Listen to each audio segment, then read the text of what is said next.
नमस्ते दोस्तों, विद्या academy official के इस YouTube चैनल में आप सभी का स्वागत है। आज से हम कक्षा 10वीं के विज्ञान की सीरीज़ को स्टार्ट करने वाले हैं, जिसमें आज हम सबसे पहले पढ़ने वाले हैं जैविक प्रक्रिया। यह CGBSE कक्षा 10वीं के चैप्टर क्रमांक 7 का टॉपिक है। तो जैविक प्रक्रिया के अंतर्गत जैसे कि आप देख पा रहे हैं क्या क्या आते हैं, पोषण, परिवहन, श्वसन और उत्सर्जन। तो इसके बारे में हमको पढ़ना है और यह बहुत ही अच्छा चैप्टर है। देखिए, जब मैं आपकी एज में था, जब मैं 10वीं में पढ़ता था ना, तो मुझे पहले से तय था कि मैं क्या करूँगा, मैं तो गणित विषय लूँगा, तो बायो से पल्ला छूट जाएगा 11वीं में। लेकिन बाद में कुछ ऐसा हुआ कि मुझे बायोलॉजी पढ़ना पड़ा। मतलब मैंने गणित तो नहीं लिया, लेकिन आगे जाके फिर कुछ ऐसे एग्ज़ाम्स मैंने फ़ाइट किए जिसमें मुझे बायोलॉजी पढ़ना था, और तब मैंने वापस से उस 10वीं की किताब को खोल के देखा और पढ़ के देखा। तो यकीन मानिए इस बार मुझे बहुत ज़्यादा मज़ा आया, और जो उस बुक से मैंने समझा है वही बात मैं आपको समझाना चाहता हूँ। ये बहुत ही आसान होता है और बहुत ही मज़ेदार चैप्टर होते हैं। सबसे पहले तो विज्ञान मतलब होता है विशेष ज्ञान। जो विशेष चीज़ें हैं आप उसके बारे में पढ़ते हो। तो जैसे आप कहीं जादू देखने जाते हो, जादूगर आप सभी जानते हैं ना, तो वो जादू दिखाता है। तो वो कैसे दिखाता है? तो विज्ञान में हर एक चीज़ ना पहले से नियत रहता है कि हम ऐसा ऐसा करेंगे तो ऐसा ऐसा होगा।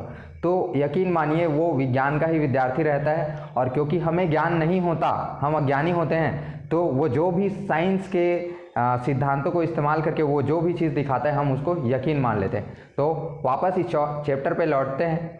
तो क्या है, इस चैप्टर का नाम है जैविक प्रक्रिया। जैविक प्रक्रिया का मतलब क्या है? तो आप जब भी एक चैप्टर को देखें तो आप उसके नाम के मतलब को देखें तो आधा काम तो वहीं पे ख़त्म हो जाता है। तो जैविक प्रक्रिया मतलब किसी के जीवन में होने वाली प्रक्रियाएं। किसके जीवन में? तो वो जंतु हो सकता है, वो पौधा हो सकता है। तो इस चैप्टर में मुख्यतः हम मनुष्य और पौधों में क्या क्या उनके जीवन काल में क्या क्या प्रक्रियाएँ होती है जो बहुत ज़्यादा ज़रूरी होती है, उन सब के बारे में पढ़ेंगे। तो सबसे पहले तो है पोषण।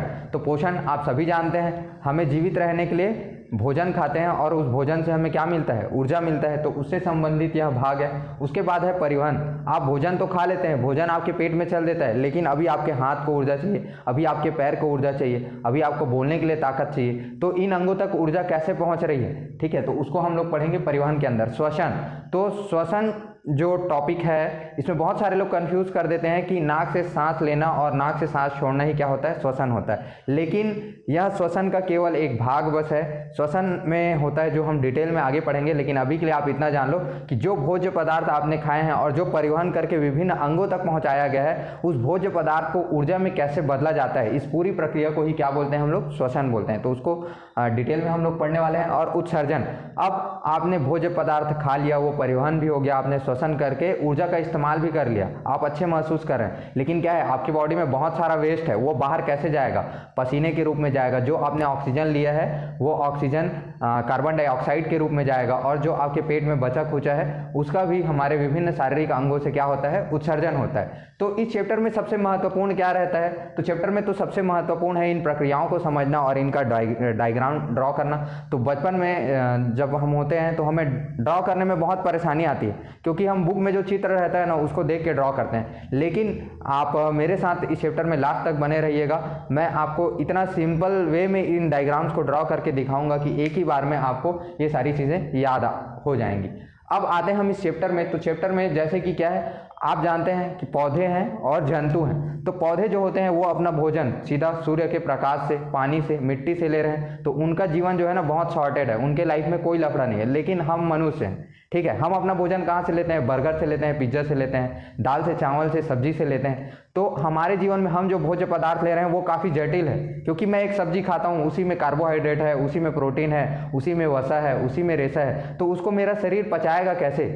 ठीक है, तो उसके लिए क्या चाहिए हमको? विभिन्न अंग चाहिए, जिनको हम आगे पढ़ने वाले हैं। तो जो जंतु अपना भोजन लेता है वो बहुत ही जटिल प्रक्रियाओं से लेता है, और जटिल प्रक्रियाओं से होते हुए वो भोजन सिंपल होते होते जाता है और हमें ऊर्जा मिलता है। तो उसको हमें अच्छे से पढ़ना है। और उसके बाद क्या है कि इन जटिल प्रक्रियाओं को और आपके शरीर की ऊर्जा की आवश्यकता को पूर्ति करने के लिए हमारे अंग तंत्रों का क्या होता है? विकास होता है। तो जैसे हमारे पोषण तंत्र हो गए, परिवहन तंत्र हो गए, श्वसन तंत्र हो गए और उत्सर्जन तंत्र हो गए, इनका क्या होता है? विकास होता है। तो और आगे क्या है? पाचन और उससे जुड़ी व्यवस्था। तो ये अब हम पोषण वाले टॉपिक के अंदर आ जाते हैं। तो पाचन और उससे जुड़ी व्यवस्था। तो आप सभी जानते हैं कि पाचन किसका होता है? हम जो भोजन खाते हैं उसका क्या होता है? पाचन होता है। तो लेकिन हम वो भोजन क्यों खाते हैं? तो बड़ा सिंपल सा जवाब है इसका, क्योंकि भोजन खाने से क्या मिलता है? ऊर्जा मिलता है। ठीक है, ऊर्जा मिलता है, लेकिन उससे क्या होता है? तो भोजन से जब हमें ऊर्जा मिलता है तो हमारे शरीर में क्या होता है? वृद्धि होता है। जो हम बचपन से इतने बड़े होके आए हैं वो क्या है? भोजन से ऊर्जा को निकाला गया है उसके बाद, और फिर हम कभी बीमार पड़ते हैं तो उन ऊर्जाओं को हमें ठीक करने में भी ज़रूरत होती है। और दूसरा क्या है, आपने सुना होगा कि मनुष्य जो है वो क्या है? एक गर्म रक्त वाले क्या है? जंतु हैं। तो हमारे शरीर के तापमान को भी बनाए रखने के लिए किसकी आवश्यकता पड़ती है? ऊर्जा की आवश्यकता पड़ती है। और जैसे कि हम लोग पहले बात कर चुके हैं कि जो हमारा भोजन है उसमें अवयव के रूप में क्या है? उसमें कार्बोहाइड्रेट है, उसमें वसा है, उसमें रेशा है, ठीक है, उसमें प्रोटीन है। तो उन सबको क्या करना है? हमको अलग अलग करना है। तो आप एक चीज़ जानते होंगे, कोशिका नाम आपने अभी तक सुना होगा, और नहीं तो मैं आपको बताता हूँ कि जैसे आप जानते हैं कोई भी पदार्थ है वो किससे बना हुआ है? वो अंततः परमाणुओं से बना हुआ है। वो छोटे छोटे कण जिनसे क्या बना है? परमाणु बना है। तो वैसे ही हमारे शरीर में क्या है? हमारे शरीर में कोशिकाएं हैं। उन छोटे छोटे कोशिकाओं के जुड़ने से क्या बनता है? ऊतक, और ऊतकों के जुड़ने से क्या बनता है? अंग बनता है। ठीक है, तो इस बात को आप याद रखेंगे कि हमारे शरीर, जो हमारा शरीर बना हुआ है वो क्या है? कोशिकाओं से बना हुआ है। इन कोशिकाओं के मिलन से क्या बनता है? ऊतक बनता है, और इन ऊतकों से क्या बनता है? शरीर के जो अंग हैं वो बनते हैं। तो ये जो हर एक कोशिका है, इसको ऊतक बनाने के लिए, इसको अंग में परिवर्तित होने के लिए, मतलब जुड़ के अंग बनने के लिए, और इसको ऊर्जा जो चाहिए वो इसको कहाँ से मिलता है? कार्बोहाइड्रेट से मिलता है। तो आपको क्या याद रखना है कि ये कोशिका कुछ होता है, ठीक है, जिनसे ही हमारा जो शरीर है वो क्या है? हमारे शरीर का एकदम मूल रूप है। कोशिकाओं से जुड़ के ही क्या बना हुआ है? हमारा शरीर बना हुआ है। ये मूल बात आपको याद रखना है। अब जब पाचन तंत्र आ गया है, ठीक है, वो भोजन को तोड़ तोड़ के पचा रहा है, और जो जो ऊर्जा हमें चाहिए, जैसे हमको कार्बोहाइड्रेट वाला चाहिए, हमको प्रोटीन वाला चाहिए, हमको वसा वाला चाहिए, तो वो हमारे सारे शरीर में पहुंचा रहा है। तो ये शरीर में जो भोजन का पाचन है वो होता कैसे है? वो किन अंगों से होता है? तो इसके लिए क्या बनाना पड़ेगा? हमको एक डायग्राम बनाना पड़ेगा। तो मैं डायग्राम को बोर्ड पे बना रहा हूँ। आपको बिल्कुल यही डायग्राम जो है एग्जाम में भी बनाना है, और आपको पूरे मार्क्स इसके मिलेंगे। तो सबसे पहले जो आप भोजन लेते हो वो भोजन किसके थ्रू जाता है? तो वो भोजन जो है हमारे मुंह से अंदर जाता है। तो आप यहाँ पे एक मुंह के लिए ऐसा बना लेंगे। उसके बाद क्या है? हमारा आहार नली है। आहार नली से होते हुए भोजन जो है अमाशय में पहुंचता है। तो अमाशय कैसा होता है? तो अमाशय जो है वो आम जैसा हमारा अमाशय होता है। और अमाशय के बाद कहाँ जाता है? छोटी आंत में जाता है। लेकिन छोटी आंत को हम लास्ट में बनाएंगे।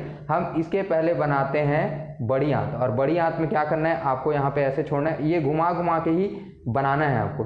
तो बड़ी आंत ऐसे बड़ा रहता है, और क्या है? यहाँ पे जो बचा कुचा भोजन है उसको बाहर निकलने के लिए क्या है?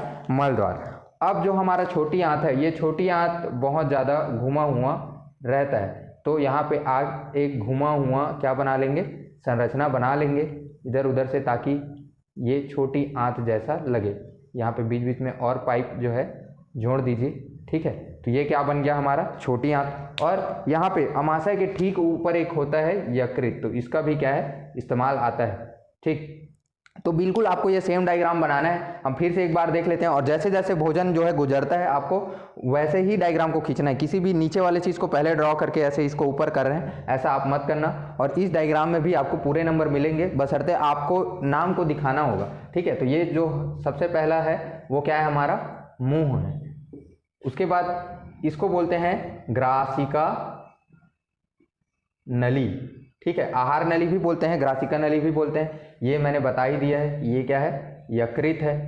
ये जो आम जैसा दिखने वाला है ये क्या है? हमारा अमाशय है। और ये जो बड़ा सा है ये क्या है? हमारा बड़ी आंत है, ठीक है। जो बड़ा है वो क्या है? बड़ी आंत। और जो उसके अंदर में है ये क्या है? छोटी आंत। और यहाँ पे जो आपने एक्स्ट्रा निकाला हुआ है उंगली जैसा, इसको क्या बोलते हैं अपन? इसको बोलते हैं अपेंडिक्स। और ये जो लास्ट में बच गया इसको क्या बोला जाएगा? इसको बोला जाएगा मलद्वार, जहाँ से जो आपका बचा खुचा भोजन है, जो अपचित है या जो वेस्टेज है वो क्या हो जाएगा? निकल जाएगा। बना लेंगे एक अलग से निकाल के। इसका नाम क्या रहेगा? इसका नाम रहेगा अग्नाशय, ठीक। तो अग्नाशय और यकृत को लास्ट बनाने का अर्थ यह है कि जो हमारा भोजन है वो डायरेक्ट इनमें नहीं जाता है, लेकिन इनमें से कुछ ऐसा रसीला पदार्थ निकलता है, ठीक है, जो हमारे भोजन के साथ मिलता है, जो भोजन को पचाने में सहायक होता है। और एक तो जो भोजन पाचन का जो प्रक्रिया है उसको स्पीड अप करने में, उसको जल्दी करने में क्या होता है, सहायक होता है। तो ये अग्नाशय और यकृत आपको अलग से याद रखना है। अब एक एक करके इन सब का जो है हम कार्य को देख लेते हैं। तो सबसे पहले क्या है, सबसे पहला हमारे पास क्या है, मुंह। तो आप सभी जानते हैं जब आप कोई भोजन खाते हैं, ठीक है, कोई भोजन ग्रहण करते हैं तो सबसे पहले मुंह में क्या है, आपके पास है दांत। दांत किस काम आते हैं, दांत चबाने के काम आते हैं, ठीक है। तो इसीलिए बोला जाता है कि भोजन को चबा चबा के खाओ ताकि पाचन में क्या हो, आसानी हो। तो दांत जो है वो चबाने के काम आते हैं। उसके बाद ही हमारे मुंह में क्या है, लार ग्रंथि, जिनसे मुंह में क्या निकलता है, लार निकलता है। तो ऐसे टोटल 3 ग्रंथि हमारे मुंह में है, ठीक है, 3 लार ग्रंथि हैं। और ये किसका पाचन करते हैं, तो ये जो हमारे भोजन में कार्बोहाइड्रेट होता है, एक स्टार्च नाम का कार्बोहाइड्रेट होता है। मतलब कार्बोहाइड्रेट तो कई प्रकार के होते हैं, तो उनमें से जो स्टार्च वाला कार्बोहाइड्रेट है उसका क्या करता है, ये पाचन की शुरुआत करता है, ठीक है। तो भोजन के साथ जब ये मिक्स हो जाता है, जो हम ग्रहण किए हुए हैं, तो उसके बाद जो भोजन है हमारा वो कहाँ चल देता है, वो आहार नली में चल देता है। आहार नली में कौन कौन है, तो एक ग्रासिका नली है और यहाँ पे ही क्या है, भोजन ग्रासनी। तो भोजन ग्रासनी क्या है, जैसे कि आपको पता होगा ये आहार नली है ना, तो जब आप सांस लेंगे तो हवा भी यहीं से जाता है और जो भोजन है वो भी यहीं से जाता है। तो जो आपका सांस लिया हुआ हवा है उसके लिए फिर एक अलग से क्या है, यहाँ पे एक और नली होता है, श्वसन नली बोलते हैं जिसको। तो लेकिन जो आहार नली है वो कुछ दूर तक भोजन और हवा के लिए क्या है, समान है। तो इसलिए यहाँ पे एक भोजन ग्रसनी भी होता है, नहीं बनाएंगे तो भी चलेगा। तो सबसे पहले हमारा भोजन कहाँ गया, मुंह पे गया, तो वहाँ पे है दांत और लार और उसके पास ग्रासिका नली। तो ग्रासिका नली से क्या है, भोजन जो है अमाशय में जाता है। तो इसका इंपॉर्टेंस क्या है, तो आप एक चीज़ गौर करेंगे, जब आप सो के भी खाना खाएंगे तो भी वो आपके पेट में जाता है। आपने पैर को ऊपर कर लिए और खाना खाएंगे तो भी क्या है, खाना जो है पेट में ही जाता है, वो यहाँ पे अटका नहीं रहता, ठीक है। तो वो एक बहुत ही इंपॉर्टेंट गतिविधि के कारण होते हैं, ठीक है। तो आपका जो ग्रासिका नली है, ग्रासिका नली में कुछ ऐसी क्रिया होती है जिसके कारण आप किसी भी स्थिति में भोजन ग्रहण करें वो आपके पेट में ही जाएगा। तो उस गतिविधि को बोलते हैं क्रमानुकुंचन। तो क्रमानुकुंचन का मतलब क्या होता है, तो जैसे कि क्या है, ये आपका आहार नली है मान लेते हैं, ठीक है। तो ये क्या है, आपका आहार है। तो आहार आपका ज़्यादा हो जाएगा तो ये जो नली है वो क्या हो जाएगा, यहाँ पे थोड़ा सा फैल जाता है और जैसे ही भोजन आगे बढ़ा तो फिर ये नली क्या हो जाएगा, सिकुड़ जाएगा। अब जो है भोजन यहाँ पे आ गया तो नली जो है वो यहाँ पे फैल जाएगा, फिर ये सिकुड़ जाएगा, ठीक है। तो ये थोड़ा सा फैलते जा रहा है और पीछे क्या है, सिकुड़ते जा रहा है। तो उसके प्रेशर के कारण आप किसी भी स्थिति में रहोगे तो भोजन कहाँ पे जाएगा, आपके पेट में ही जाएगा। फिर हम ग्रासिका नली से होते हुए हमारा भोजन जो है वो कहाँ पहुँचता है, वो पहुँचता है अमाशय में, ठीक। तो यहाँ पे आप एक चीज़ लिख लेना कि फैलाव और क्या होता है, फैलाव और खिंचाव, इसके कारण भोजन क्या है, हमारे पेट के अंदर ही जाता है। फिर है अमाशय। ये हैं तो 2 चीज़ें हैं, एक है हाइड्रोक्लोरिक अम्ल, ठीक, और दूसरा क्या है, पेप्सिन। तो जैसा कि आप देख रहे हैं यहाँ पे क्या है, हाइड्रोक्लोरिक अम्ल है। तो हाइड्रोक्लोरिक अम्ल जब हमारे अमाशय में ज़्यादा हो जाता है तो ही हम क्या बोलते हैं कि हमको एसिडिटी लगा है। तो ये अम्ल अगर ज़्यादा हो जाता है तो क्या करते हैं, हम बोलते हैं एसिडिटी लगा है। तो उस स्थिति में हमें डॉक्टर क्या इलाज बताते हैं, वो बोलते हैं कि कोई हमको क्षारीय चीज़ खाना चाहिए। तो जैसे आप इनो वगैरह जो खाते हैं वो क्या रहता है, वो क्षार रहता है। तो ये हाइड्रोक्लोरिक अम्ल अमाशय में इसलिए रहना जरूरी है क्योंकि ये क्या है, पेप्सिन जो है, पेप्सिन जब हाइड्रोक्लोरिक अम्ल रहता है तभी ये क्या कर पाता है, जो पेप्सिन एंजाइम है हमारा वो क्रिया कर पाता है। तो ये किसके साथ क्रिया करता है, तो जो प्रोटीन रहता है उस प्रोटीन का पाचन करता है। और कितना गुना, तो अपने वजन से 50 गुना ज़्यादा प्रोटीन का पाचन कौन कर सकता है, पेप्सिन नामक एक एंजाइम है वो करता है। इसके बाद जो हमारा भोजन रहता है वो भोजन जाता है छोटी आंत में, ठीक। तो छोटी आंत में जाने के बाद क्या है, अब हमारे यकृत और हमारा अग्नाशय जो है वो पिक्चर में आएगा। तो यकृत और अग्नाशय जो है वो तो कनेक्टेड किससे है, आहार नली से। लेकिन जब भोजन के साथ में क्या होता है, इन लोग भी अपना जो एंजाइम है वो आहार नली में भोजन में मिला देते हैं और वो जब छोटी आंत में पहुंचता है तो क्या करता है, अपना क्रिया चालू करता है। तो सबसे पहले तो देखते हैं यकृत में। तो यकृत में क्या है, यकृत में हमारे पास है पित्त, ठीक। तो पित्त क्या है, पित्त भी एक एमाइलेज है, पित्त एक जूस है। ये करता क्या है, तो ये जो हमारा वसा होता है इसको क्या करता है, ये छोटे छोटे पीस में, जो हमारा वसा है, जो हमारा भोजन है, उसको क्या करता है, छोटे छोटे पीस में क्या कर देता है, काट देता है। इस प्रक्रिया को ही क्या बोला गया है, इमल्सीकरण। ठीक, इस प्रक्रिया को बोला गया है इमल्सीकरण। तो भोजन को और छोटे छोटे रूप में लेके जाता है, तो इससे क्या होता है, भोजन जब छोटा छोटा हो जाएगा तो उसमें पाचन की क्रिया और तेज हो जाएगी। साथ ही आप ये याद रखना कि अमाशय से जब भोजन छोटी आंत में जाता है तो ये कैसा हो जाता है, ये गाढ़ा द्रव जैसा हो जाता है। ठीक है, मतलब पेस्ट के फॉर्म में आ जाता है। टूथपेस्ट आप सभी इस्तेमाल करते हैं ना, तो पेस्ट के जैसे हो जाता है। इसके बाद कौन आता है, छोटी ही आंत में आता है हमारा अग्नाशय। तो अग्नाशय बहुत ज़्यादा इम्पॉर्टेंट है। अग्नाशय में क्या है, अग्नाशय को मैं इधर लिखता हूँ। तो हमारे पास क्या है, अग्नाशय। अग्नाशय से 3 चीज़ें निकलती है। पहला है अमाइलेज, दूसरा है ट्रिप्सिन, तीसरा है लाइपेज। ये किन से क्रिया करते हैं, तो क्रमशः ये कार्बोहाइड्रेट से, ये प्रोटीन से और ये वसा से क्रिया करता है। और क्रिया करने के बाद क्या क्या बनाता है, तो मंड और ग्लूकोज आदि और भी चीज़ें बनाता है। मैं 2 ही चीज़ें लिख रहा हूँ। ट्रिप्सिन क्या बनाता है, अमीनो अम्ल बनाता है। और वसा क्या बनाता है, तो वसीय अम्ल या फिर ग्लिसरॉल बनाता है। ठीक है, तो आप समझिए इसको। अमाइलेज जो है कार्बोहाइड्रेट को मंड या ग्लूकोज में बदलता है। तो ये ग्लूकोज जो मेन होता है ना, इसी से हमारे शरीर को क्या मिलती है, ऊर्जा मिलती है। तो मान लीजिए कि कोई व्यक्ति मूर्छित है और आपके पास 2 ऑप्शन दिया जाए कि या तो आपके पास कार्बोहाइड्रेट भी है, आपके पास ग्लूकोज भी है, तो आप उसे क्या देंगे।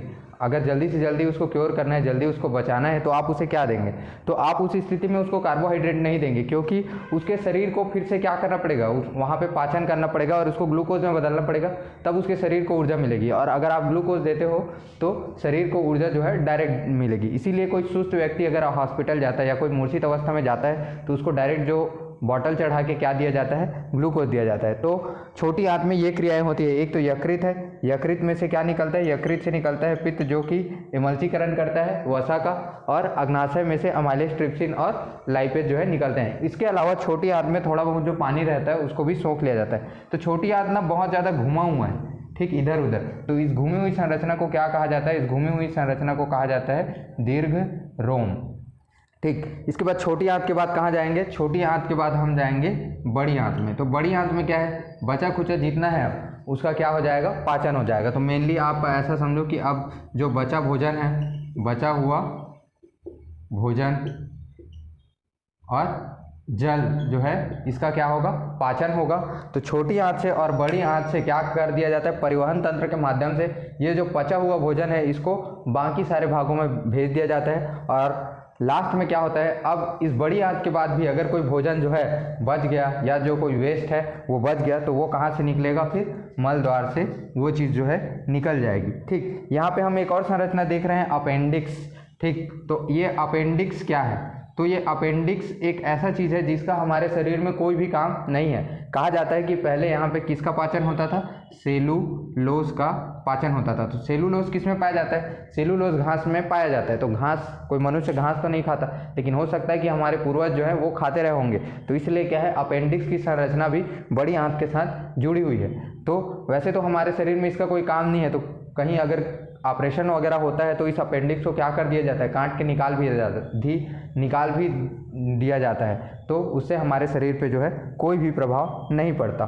तो ये सारा क्या है हमारे पाचन तंत्र के बारे में। एक बात और है, बड़ी आंत और छोटी आंत जो है, ठीक, बड़ी आंत और छोटी आंत है, वहाँ पे क्या है, जीवाणुओं के लिए पारिस्थितिकी तंत्र है। जीवाणु जो होते हैं ना, पारिस्थितिकी तंत्र क्या है, इनके लिए अनुकूल माहौल है, ऐसा बोल देते हैं हम, अनुकूल माहौल। तो ये क्या करते हैं, जब छोटी आंत और बड़ी आंत में जो भोजन होता है उस भोजन के साथ क्या करते हैं, क्रिया करते हैं। उन भोजन का क्या करते हैं, ये अपघटन करते हैं। भोजन के अपघटन करके उसको क्या करते हैं, ये उपयोगी कार्य के लिए इस्तेमाल किया जाता है। तो जब ये अपघटन करते हैं तो उसी अपघटन करने के समय क्या बनती है, गैस बनती है। कौन कौन सी गैस बनती है, तो CH4 methane gas, NH3 ammonia और क्या बनता है H2S। तो ये क्या है, गैस है जो कि किसके द्वारा बाहर निकल जाता है, फिर मल द्वार के द्वारा बाहर निकल जाता है। तो ये पूरा जो है हमारे पाचन तंत्र के बारे में। आशा करता हूँ ये पाचन तंत्र आपको अच्छे से समझ में आया होगा। नहीं तो इस वीडियो को और रिवाइंड करके देखें, और किसी भी प्रकार का डाउट होगा तो आप हमारे कमेंट सेक्शन में लिखें, उसका निराकरण करने की कोशिश की जाएगी। और इसी प्रकार के और वीडियोज़ के लिए हमारे चैनल को लाइक सब्सक्राइब करें। और इस पार्ट का सारा जो वीडियो है इसी वीडियो के डिस्क्रिप्शन बॉक्स में मिल जाएगा, और कक्षा 10वीं की विज्ञान की प्लेलिस्ट जो है उसमें सारे चैप्टर का आपको ऐसे ही वीडियो मिल जाएगा। धन्यवाद।